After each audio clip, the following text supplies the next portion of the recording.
Right, we are back with the Wednesday ranting commencing every week from now.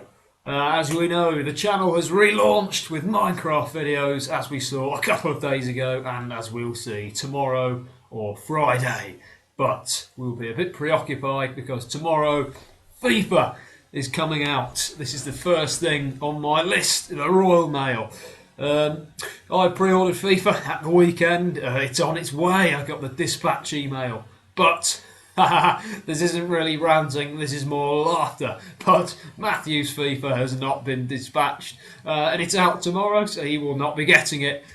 And I will. We have different consoles. I have a PS4. He has an Xbox One. Every single video I do, the phone starts ringing. Just fuck off with PPI. Bullshit. I don't want to buy insurance. I don't want to buy payment protection. I don't want to buy anything from anyone who rings on the phone. I mean, it's still going.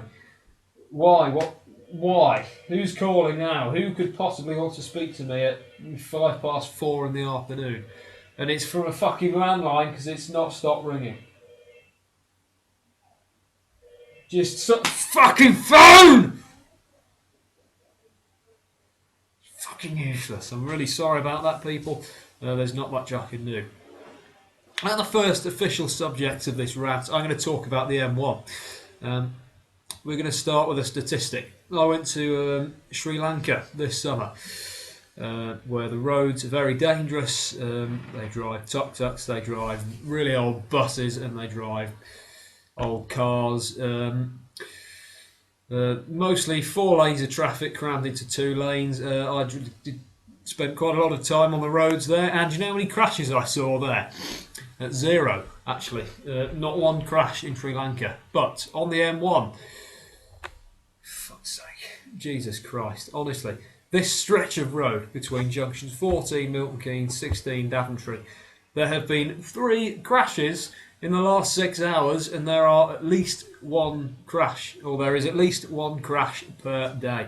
It is awful. The M1 is an absolute joke. I drove down to junction 12 the other day, last Saturday, to take my brother to football. It took me, an hour and 45 minutes to get home, having had to go south on the motorway, through Dunstable, through Bedfordshire, Buckinghamshire, just to get back to Towcester, which is, 30 minutes up the road. It's not good enough, really, at all. And all these accidents on British roads, all those accidents or lack of on Sri Lankan roads. Do you know how many speed cameras there are on British roads compared to Sri Lankan roads? The answer is 0 there, and 1 every fucking mile in this country. Motorists, this country is top for the fleecing of motorists. I mean, the sheer joke of the whole thing. Fines left, right, and centre. I saw the Taliban again today. I was driving up to Northampton KFC for lunch. Once again, drove past one. I thankfully was not speeding this time. Wasn't really last time. I didn't get done, which is good. That wouldn't have been done today either because I was doing about 60 in the 70. So that's good. But they're there again, trying to fleece money and harness motorists' money out of their wallets. And that goes for car insurance as well. First year car insurance for me in 2014, paid nearly $3,000. Wrote that car off, came to $1,000 for paying for my next car, which was the same make and model, incidentally. But no, British roads, British drivers, the M1 in particular. I mean, they've spent several millions of pounds on roadworks. It was all Tony Blair. He started that off in 2003 or 4, started widening the M1 near Luton. Didn't work, it's failed, it's the worst road in the country, and I'd say it's probably got a case to be the worst road in the Northern Hemisphere, perhaps even the world. It is that bad. It's appalling, it's a disgrace, and we're paying for it all, and that doesn't make it much better going through Towcester, given that we've just spent many millions of pounds demolishing a perfectly good council office to build one that's, well, in the middle of town, really. People didn't really want it. It's a very nice building, but there's no car park. And whenever something goes wrong on the M1, which is every day, Towcester Town Centre gets ruined. If you want to get home, don't go down the A5. Don't do it. Seriously, what's that going on outside? There's a cat fight. There's more than one. What the hell? Sorry about that. Now, if you want to get home, if you leave work at 5 o'clock, if you want to get home before nightfall, then don't go on the A5 or the M1. Simple advice. Secondly, now we've got the M1 out of the way, we're going to rant about the media. About 16 days ago, I can't think, well, no, more than that, 23 days ago now, transfer deadline day. Lots of stories about Manchester United being the joke of world football. We had an unhappy goalkeeper on our hands who was going to leave for free next year, and we'd just spent 36 million on someone who couldn't hit a barn door. But fast forward 23 days, we've got a goalkeeper that's signed a new 5-year contract, and a 19-year-old who's got 3 goals in 2 games. So, who's laughing now? Media. I mean, the Daily Mail dedicated 11 stories to us on transfer deadline day, telling us how much of a joke we are. But I don't think being 2 points off the leaders is that much of a joke, to be honest. Next to me is Louis van Gaal's trophy cabinet. The other side of me is David Moyes' trophy cabinet. As you can see, there's nothing in it. Community Shield does not count anyway. Look, I mean, seriously, stop calling! For God's sake! Twice! The phone hasn't rung all day! It rings twice when I'm trying to film a sodding fucking video! Seriously! Fuck's sake, who's doing this? Every time! Piss off! People won't leave us alone. Fuck's sake. Fuck's sake. Fuck's sake. Seriously.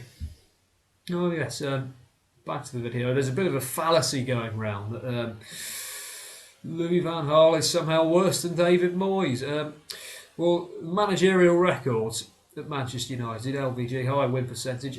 Sadly for all the haters, league position also comes into a manager's record, and that reads 4th to 7th. You can't take, if your name's David Moyes, you're ginger and you're from Scotland, you're appointed Manchester United manager by Sir Alex. You lost another game. No, he lost many games, in fact. 12, in fact, during his tenure. Completely unacceptable. If you'd like to hear my views on David Moyes, refer to my video shot 22nd of April 2014. DPL1146 reacts to David Moyes sacking. But no, the media, the hatred campaign against Manchester United has stopped, really, the last few days. I mean, the win at Southampton, the excellent win over Liverpool, sadly. We had the PSV game, terrible injury to our best defender. Wishes go out to Luke Shaw, as you'd expect. But the result of that game ceased to matter after such a horrific injury. We hope to get our Champions League campaign back on the road against Wolfsburg, who incidentally got beaten 5-1 by Bayern Munich last night. 1-0 down at half-time, Bayern. Lewandowski comes on within 60 minutes. It's 5-1, having scored all the goals. So that's a pretty impressive record. The last thing I'm going to talk about in this rant video is the classic English weather. It's like that today. It is autumn, but many Septembers ago we used to have good weather. But no, courts, a couple of days ago. We turned up at the courts, 4 of us. Light, misty, drizzly sort of rain in the air. Not much, not very good.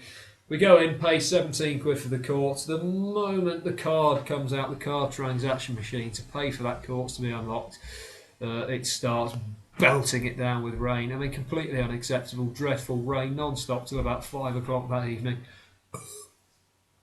Excuse me.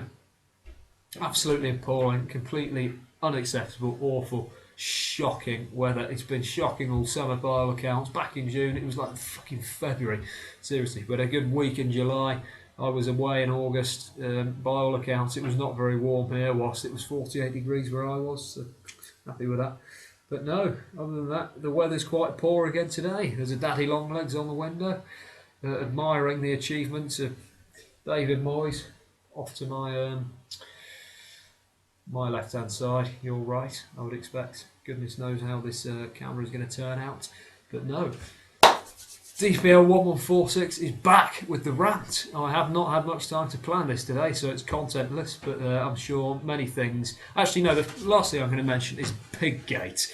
The Prime Minister, the allegations that the Prime Minister shags pigs. I'm not entirely sure that's true, given that the Twitter ignorati, the ignorant people on Twitter, all spend their lives bashing the Daily Mail, saying how much of a terrible newspaper it is. Then suddenly, Lord Ashcroft posts something in the Daily Mail via his new book, or posts something in his new book via the Daily Mail. Disgraced Tory peer, non-dom, nobody likes him, tax avoider, kicked out the party many years ago, not liked, not very well liked. Suddenly he posts something in the Mail via his book, and against David Cameron, posts something dirty about Cameron. Suddenly everybody on Twitter who bashes the Daily Mail thinks it's the best thing since sliced bread, and it has a 100% news record. Well, let me tell you something, either it is or it isn't. This is the Mail by Isabel Oakeshott, by Lord Ashcroft. It is now a steaming pile of oak shit. That's what that book is.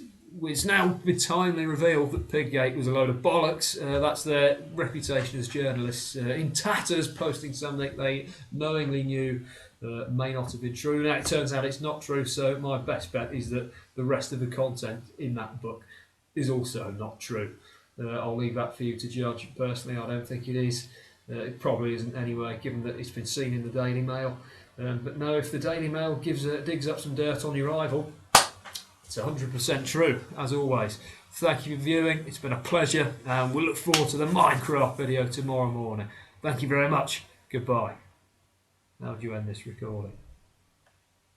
Fuck's sake. Fuck's sake! Oh, fucking throat. There we go. Thank you very much. Cheers.